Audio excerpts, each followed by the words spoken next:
Hello नमस्कार दोस्तों, मैं योगेश द्विवेदी आपको आपके अपने YouTube channel education by Yogesh में हार्दिक स्वागत अभिनंदन करता हूं। दोस्तों, हमने कल पढ़ा था कॉम्प्लेक्स नंबर मिश्रित संख्याएं। मिश्रित संख्याएं दो प्रकार की होती हैं, रियल नंबर वास्तविक संख्याएं एंड इमेजिनरी नंबर काल्पनिक संख्याएं। और वास्तविक संख्याएं दो तरह की होती हैं, डेसिमल एंड इंटीजर्स। डेसिमल दो प्रकार के होते हैं, rational number and irrational number. तो हम आज स्टार्ट करते हैं रियल नंबर से। रियल नंबर दो प्रकार के होते हैं। रियल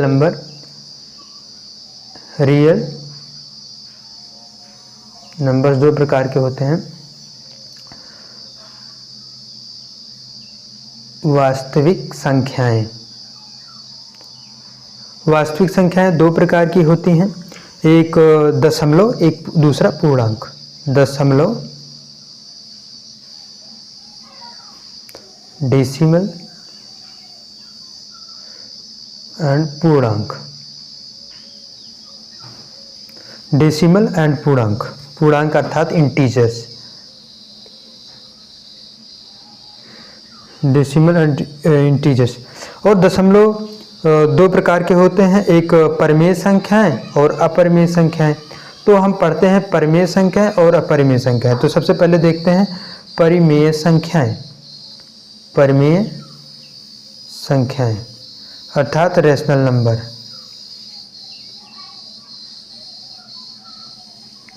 और दूसरा होता है अपरिमेय संख्याएं। अपरिमेय संख्याएं, इरेशनल नंबर। तो अब देखते हैं कि जो परिमेय संख्याएं होती हैं वो परिमेय संख्याएं शांत दशमलव होती हैं। अर्थात जैसे कि मान लीजिए कि दशमलव के बाद है तो एक दो, दशमलव के बाद वो सीमित संख्याओं में होंगे, उनको हम भिन्नात्मक रूप में लिख सकते हैं। शांत दशमलव जो होती हैं परिमेय संख्याएं, हम उन्हें परिमेय संख्याओं को P/Q के रूप में लिख सकते हैं। जैसे कि देखा जाए ये दशमलव के बाद एक निश्चित संख्या होगी, दशमलव के बाद संख्याओं की निश्चित संख्या होती है। अर्थात ये चाहे 100 हो, 150 हो, 200 हो, इतने तक जाती हैं, इनकी निश्चित संख्या होती हैं।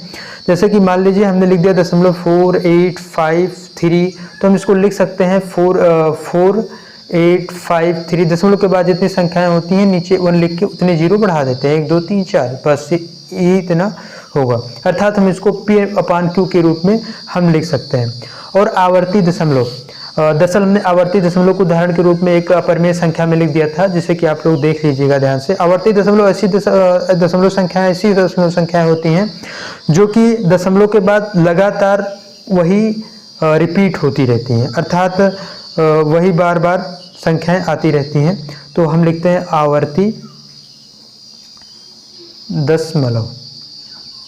आवर्ती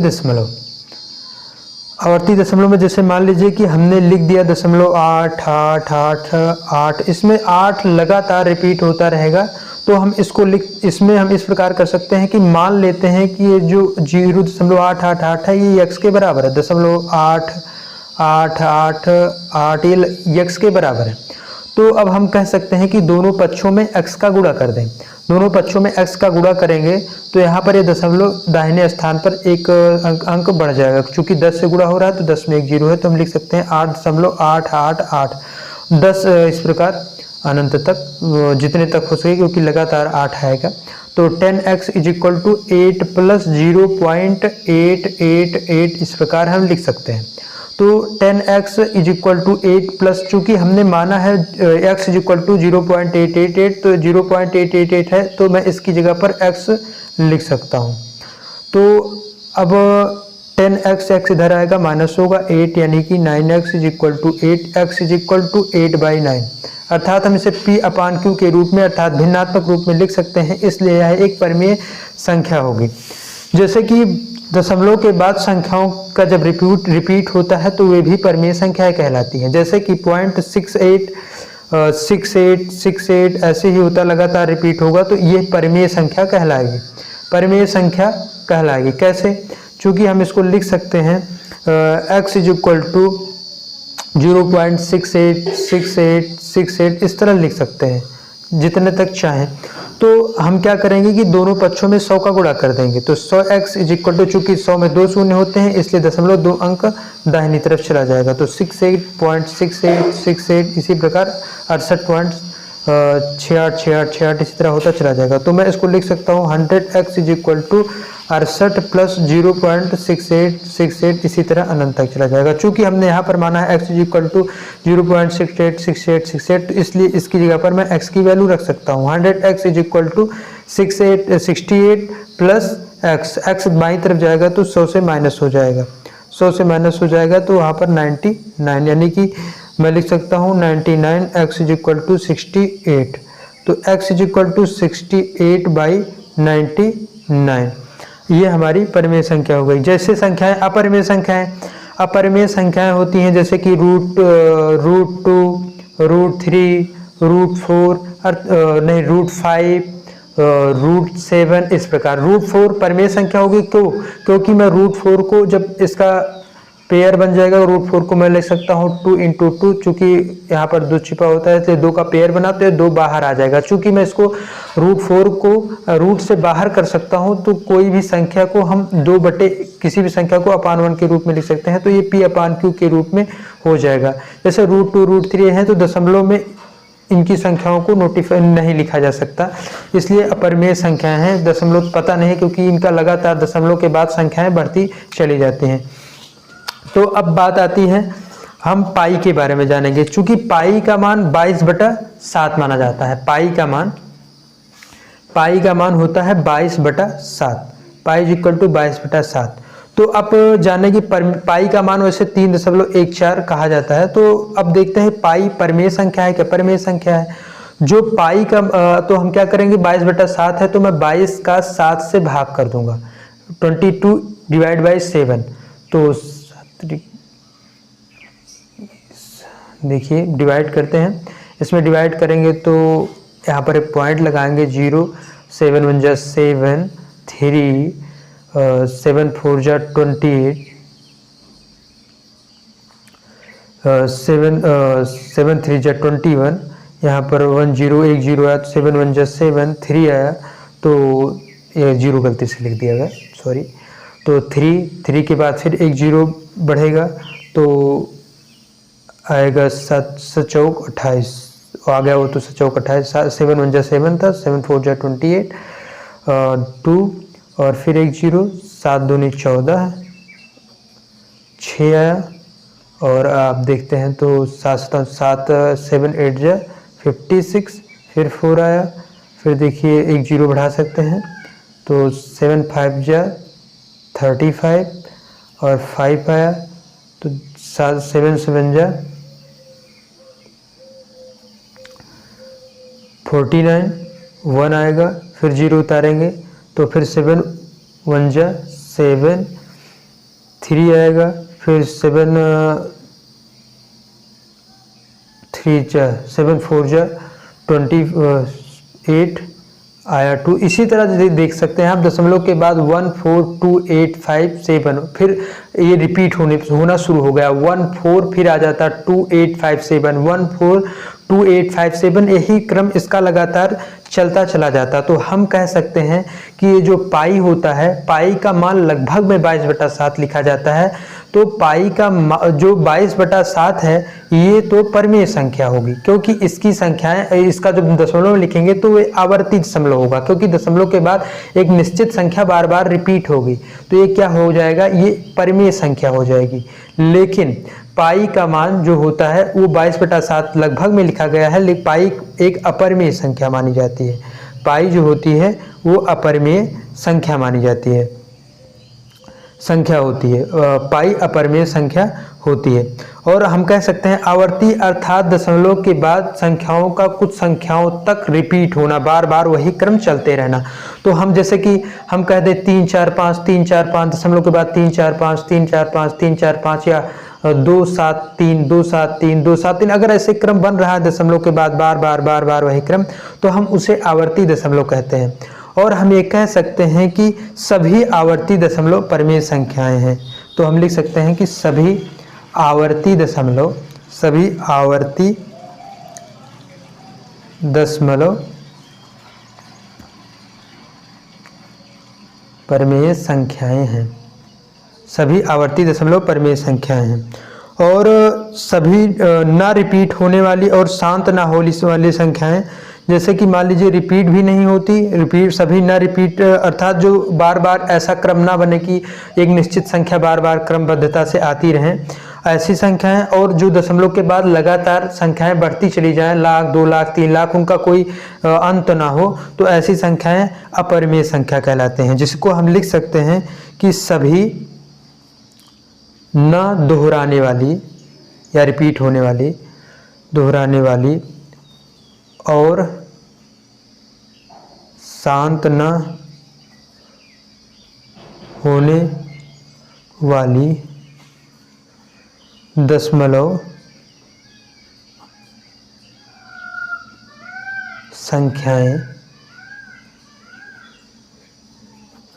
अपरिमेय संख्याएं कहलाती हैं, अपरिमेय संख्याएं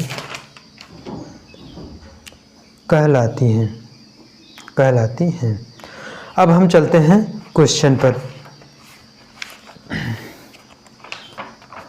देखते हैं। अब देखिए यहाँ पर दिया गया है आपका क्वेश्चन, निम्नलिखित में से कौन सी संख्या परिमेय संख्या नहीं है। अगर हम 2700 यदि हम यहाँ पर जो संख्या दी गई है 1728, चूँकि यहाँ पर घन मूल का चिन्ह लगा है, 3 का चिन्ह लगा है, तो अगर हम 1728 को देखें कि रूट से बाहर निकाल सकते हैं कि नहीं, तो सबसे पहले हम 1728 का फैक्टराइजेशन करेंगे और 3 3 का पेयर बनाएंगे। यदि बन जाता है तो इसका मतलब वो रूट से बाहर हो जाएगा। चूँकि तो साफ साफ दिख रहा है, जैसा कि अभी बताया गया, निम्नलिखित में से कौन सी संख्या परिमेय संख्या नहीं है, तो पाई ही आपका आंसर होगा। लेकिन फिर भी हम इनको देख सकते हैं, चूँकि यहाँ पर दशमलव के बाद निश्चित संख्या है तो हम इसको लिख सकते हैं भिन्नात्मक रूप में, क्योंकि ये दशमलव के बाद सीमित संख्या में भी है, ये भी दशमलव के बाद सीमित संख्या है, तो हम इसको, ये पाई अपरिमेय संख्या है, यही आपका उत्तर होगा। लेकिन फिर भी हम समझने के लिए 1728 यानी 1728 को देख लेते हैं कि क्या ये रूट से बाहर होगा कि नहीं। तो हम डिवाइड करके देखते हैं, पेयर बनेगा 3 3 का नहीं, 2 9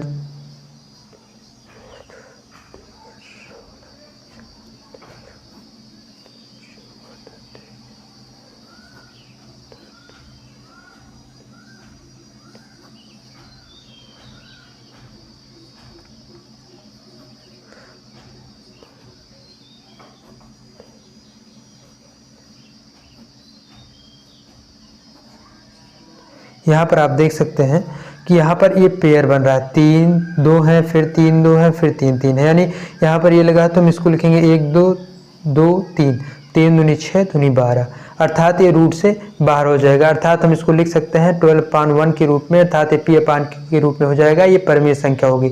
तो यहाँ पर आपका उत्तर होगा बी। अब इसमें है निम्नलिखित संख्याओं में से कौन सी संख्या अपरिमेय है। और आप लोग इस बात का ध्यान दीजिएगा कि मैं आपको सभी क्वेश्चन लगभग गत वर्ष में पूछी गई परीक्षाओं से ही लेकर समझाएंगे, और आप हमारे वीडियो में लगातार बने रहेंगे तो आपको बहुत कुछ जानने को मिलेगा।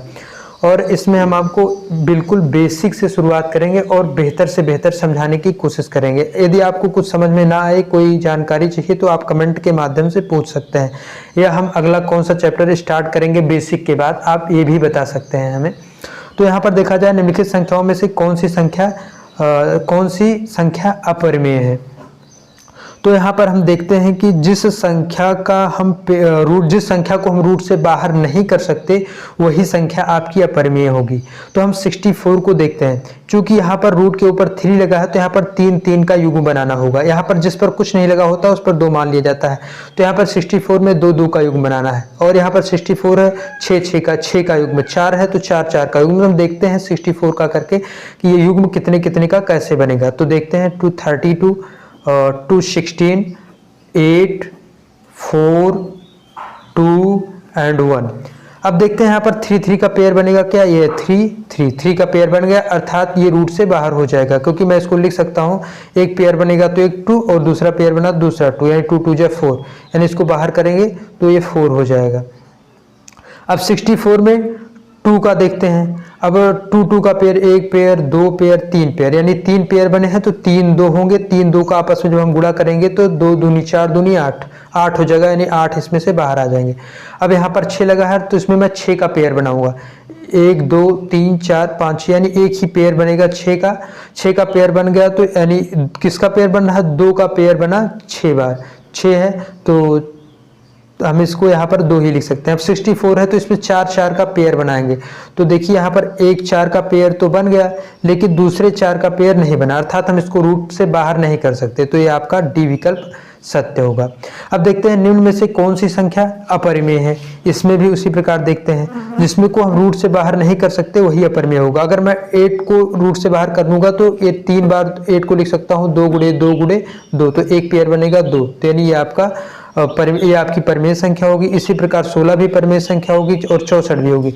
तो आपका ए करेंगे तो मान लीजिए मैं ए का फैक्टराइजेशन करता हूँ, 4 2 2 जा 4 2 1 जा 2। तो यहाँ पर देखते हैं कि 4 का पेयर ही नहीं बना, केवल 2 ही हैं, जो कि इसका इस प्रकार बनेगा पेयर 1, लेकिन हमें 4 चाहिए तो यही आपका एक होगा जिसको हम रूट से बाहर नहीं कर पाएंगे। तो यह आपकी अपरिमेय संख्या होगी। निम्न में से कौन सी एक परिमेय संख्या है? तो इसमें आप देख सकते हैं ऐसी कौन सी संख्या है जिसका पेयर, देखिए 2 है और 2 का कोई पेयर नहीं बन पाएगा। यहाँ पर 4 का देखते हैं तो 4 को मैं 2 गुणे 2 ही लिख सकता हूँ। तो यहाँ पर क्या करें, जबकि पेयर बनाने के लिए हमें कम से कम 3 का ही गुणा चाहिए होता है, 3 चाहिए होते हैं सेम संख्याओं का युग बनने के लिए, तो ये नहीं हो पाएगा और 5 भी नहीं होगा। तो यहाँ पर हम 8 का देखते हैं। 8 को देखने पर 4 2 और 2 1, ये देखिए एक पेयर बन गया, अर्थात यही बी विकल्प आपका सत्य होगा। अब आगे चलते हैं। दिया गया है नीचे दी गई संख्याओं में से किसका वर्गमूल एक परिमेय संख्या है? तो हम देखते हैं यदि इनका हम वर्गमूल निकालेंगे तो बाकी सभी यहाँ पर सीधा देख सकते हैं कि जो 144 है, जब 144 का वर्गमूल किया जाएगा तो वह 12 आ जाएगा। 12 कैसे? 144 का वर्गमूल करने का मतलब यहाँ पर 2 का पेयर 2 7 जा 2, 2 6 12, 2 18, 2 9, 3 त्रिका 3 21। यहाँ पर आप देख सकते हैं ये पेयर बना 2 का 3 का। तो चूंकि वर्गमूल कह रहा है तो वर्गमूल में हम उसका गुणनखंड इस प्रकार करते हैं, जितने का पेयर बनता है उसको लिखते हैं। तो 3 दूनी 6 दूनी 12, आपका यहाँ पर 12 आ जाएगा। चूंकि हम 12 को किसका वर्गमूल एक परिमेय संख्या है, तो यहाँ पर इसका हम जैसे वर्गमूल किया वो 12 आ गया। जब 12 पहले ही आ गया तो अर्थात 12 कोई भी संख्या होती है वो परिमेय संख्या मानी जाती है। जब 12 ही परिमेय संख्या है तो आगे हमें चलने की जरूरत नहीं है, यही विकल्प हमारा सत्य होगा। अब सभी अपरिमेय संख्याएं जो होती हैं वे वास्तविक संख्याएं होती हैं, अर्थात रियल नंबर होती हैं। और काल्पनिक संख्याएं इसलिए नहीं होती क्योंकि काल्पनिक संख्याओं में होने के लिए आयोटा अर्थात रूट -1 का गुणा होना चाहिए, जबकि जैसे √2 हुआ, √3 हुआ, ये सामान्य रूट वाली चीज़ें हैं, ये दशमलव में आएंगी, ये आपकी वास्तविक संख्याएं होंगी और इसमें किसी प्रकार की इमेजिनरी नंबर अर्थात काल्पनिक संख्याओं का गुणा नहीं होगा। तो अर्थात वास्तविक सभी अपरिमेय संख्याएं वास्तविक संख्याएं होती हैं। 3√16 एक है, चूंकि 3 यहाँ पर है, √16 लगा है, तो 16 को हम रूट से बाहर करेंगे तो चूंकि यहाँ पर 2 मान लिया जाता है जब कोई भी रूट के अंदर नहीं लिखा होता संख्या, तो यानी 2 का पेयर करेंगे जब हम सब गुणनखंड अर्थात फैक्टराइजेशन करते हैं। चलो गुणनखंड करते हैं। तो यहाँ पर 8 2 4 जा 2 2 जा और 2 1 जा, ये देखिए दो पेयर बने, तो 2 दूनी 4, यानी रूट से बाहर करेंगे तो 4 आएगा। चूंकि यहाँ अब इसका गुणा हो जाएगा तो 3 चौक 12। अब 12 कौन सी संख्या है? 12 अभाज्य नहीं है, भाज्य है, क्योंकि अभाज्य संख्याएं ऐसी संख्याएं होती हैं जो एक और स्वयं के अलावा किसी संख्या से विभाजित ना हो, ऐसी संख्याएं अभाज्य संख्या कहलाती हैं, जिनके बारे में अभी आगे चर्चा करेंगे। भाज्य संख्या, सम विषम, ये सभी संख्याओं के बारे में चर्चा करेंगे। तो यहाँ पर क्या लिख सकते हैं कि यही आपका होगा एक पूर्णांक है, 12 एक पूर्णांक है। 1/2 + √3 के हर का परिमेय ज्ञात कीजिए। यहाँ पर हमें हर का परिमेय ज्ञात करना है, तो मैं इसको इसी प्रकार लिख दूंगा 1/2 + √3। इस प्रकार जब संख्याएं होती हैं तो हम उनको इसके नीचे वाला जो है, नीचे वाले को हमें परिमेय संख्या के रूप में बदलना है, अर्थात रूट हटाना है, तो हम इसके युग्म से ऊपर नीचे में गुणा कर देंगे। जैसे 2 प्लस रूट 3 है तो इसका युग्म क्या होगा, 2 माइनस रूट 3 होगा। अर्थात किसी, जैसे मान लीजिए 5 है, 5/7 लिखा है, हम इसमें किसी भी संख्या में ऊपर नीचे सेम संख्या से गुणा करेंगे तो कोई फर्क नहीं पड़ेगा। 5/7 में मान लीजिए मैं ऊपर 8 से गुणा करता हूँ, नीचे भी 8 से करूँगा तो कोई फर्क नहीं पड़ेगा, क्योंकि बाद में 8 से 8 कट जाएगा, 1 हो जाएगा, 1 का किसी संख्या में गुणा होता है तो वही होती है। इसी प्रकार इसमें भी 2 minus root 3 into 2 minus root 3। तो यहाँ पर देखिए ये बन गया 2 plus 3 root 3 and 2 minus root 3। तो ये बात देखी जा सकती है कि ये a प्लस बी और a माइनस बी के फॉर्म में बन गया। तो a plus B a minus B, एक फार्मूला होता है a square minus B square का, जिसको कि हम लिखते हैं a plus B and a minus B. तो हम इसको लिख सकते हैं इस प्रकार आगे कि ऊपर का तो 2 माइनस रूट 3 ही रहेगा, नीचे का a plus B minus B होगा। तो इधर जैसे a square minus B square हुआ, वैसे यहाँ पर a स्क्वायर यानी 2 का स्क्वायर माइनस बी का स्क्वायर यानी कि माइनस रूट 3 का स्क्वायर। यदि किसी भी संख्या पर रूट लगा हो और स्क्वायर लगा हो तो उस पर स्क्वायर और रूट दोनों हट जाते हैं और संख्या जैसी की तैसी लिख दी जाती है, यानी 2 माइनस रूट 3 अपान ये 2 2 जा 4 माइनस 3 पर से रूट हट गया 3, यानी कि कितना हो गया 1, यानी 2 माइनस, यहाँ पर हम लिख सकते हैं 2 माइनस, ये तो समझाने के लिए था, 2 माइनस रूट 3 अपान 1, अर्थात आपकी